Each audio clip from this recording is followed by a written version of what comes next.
Hello and welcome to BYJU'S Exam Prep IAS. The big news for today is India's ongoing twin deficit problem. Today in this video we will be discussing about the problem that we have at our hands, why is it in the news, and what exactly can the government of India and specifically the finance ministry do for India to come out of this issue after all. Now, the reason why we are discussing this is because a monthly economic review, which is published by the Union Ministry of Finance, has been released.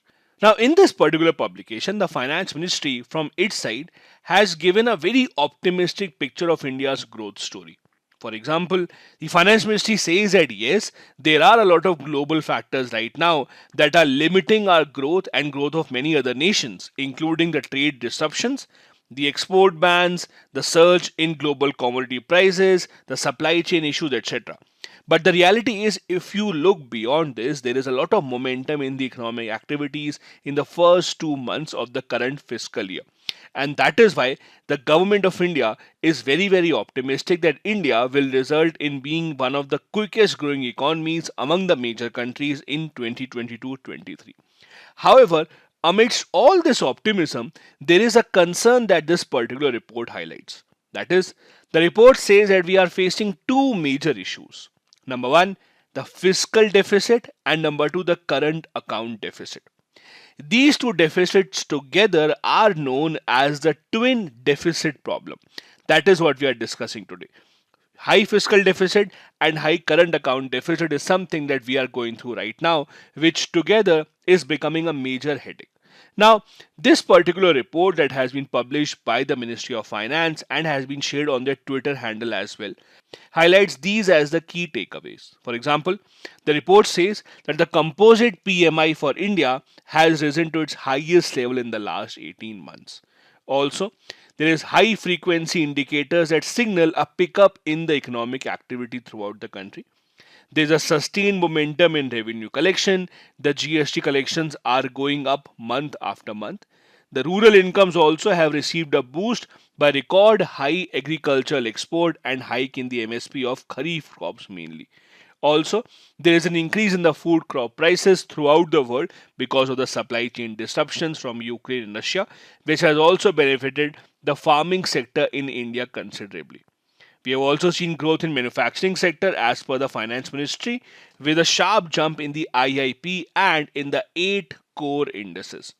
Some of the other highlights of the report issued by the finance ministry include that the capex budget, that is capital expenditure budget for 2022-23, will also bring a strong stimulus to the growth of the country. Agriculture and other allied sectors will perform much better in the upcoming financial year. We also have the advanced estimates of food grain production for financial year 2021-22, which place it at a new high, 1.2% higher as compared to the previous year. The government of India also estimates a high real GDP growth forecast for 2022-23 as compared to other nations that India usually competes against. However, the one bad part, or the one part which should be a concern for us, is that because of the heat wave across the country, as you know, specifically North India had to bear a very, very intense heat wave this year. It has had a ripple effect on the wheat production, which is why the government of India, in fact, had to take a decision to ban the export of wheat for some time. That was done specifically because our wheat production was hit because of this severe heat wave. Now, as I said, the twin deficit problem has two components: fiscal deficit and current account deficit. Let's understand these one by one separately. Now, when the government says that we have fiscal deficit, what do we mean exactly?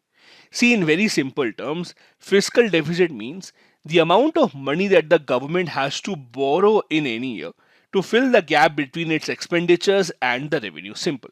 So, if the government of India is spending, let's assume 20 lakh crore rupees on all the activities.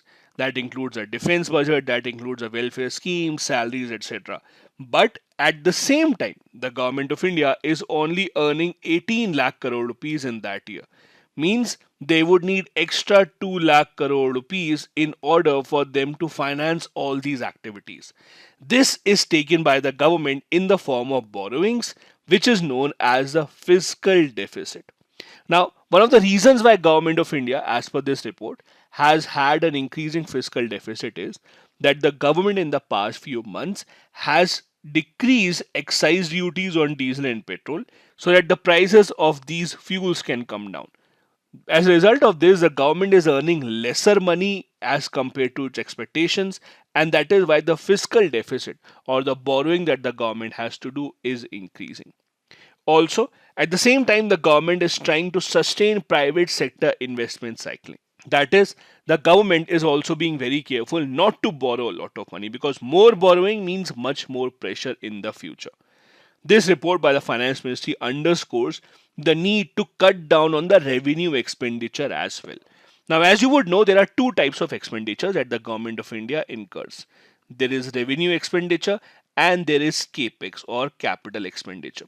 Now, revenue expenditure is something against which the government does not build any infrastructure.